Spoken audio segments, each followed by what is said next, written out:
Team India బ్యాటర్లు కొన్నాళ్లుగా spin bowling ను సమర్థవంతంగా ఎదుర్కోలేక తడబడుతున్న సంగతి తెలిసిందే. అయితే శ్రీలంకతో జరుగుతున్న తొలి టెస్టులో వన్డౌన్ లో దిగిన దేవదత్ పడిక్కల్ స్పిన్ ను అలవోకగా ఆడేస్తున్నాడు. తొలి రోజు ఆటలో పడిక్కల్ 178 బంతుల్లో 12 ఫోర్లు, ఒక 6 తో 131 పరుగుల నాట్అవుట్ తో అద్భుత సెంచరీ బాదేశాడు. తాను ఎదుర్కొన్న తొలి బంతిని బౌండరీకి పంపిన ఈ left hander Prabath Jayasuriya bowling లో క్రీజ్ వదిలేసి ముందుకొచ్చి లాంగ్ ఆన్ మీదుగా సిక్సర్ బాదాడు. పడిక్కల్ ఆత్మవిశ్వాసం చూస్తుంటే టెస్టుల్లో తన శతకాన్ని డబుల్ సెంచరీగా మలిచేలా కనిపిస్తున్నాడు.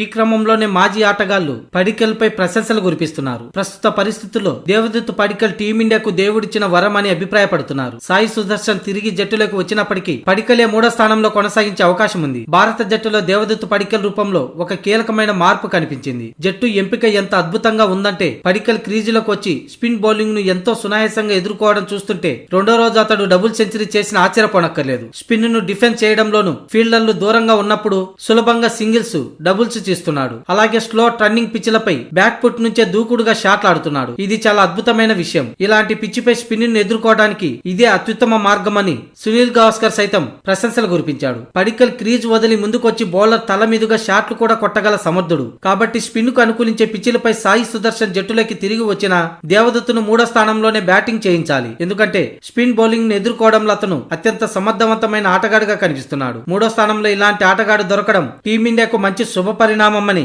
మరో మాజీ ప్లేయర్ సంజయ్ మంజరేకర్ పేర్కొన్నాడు.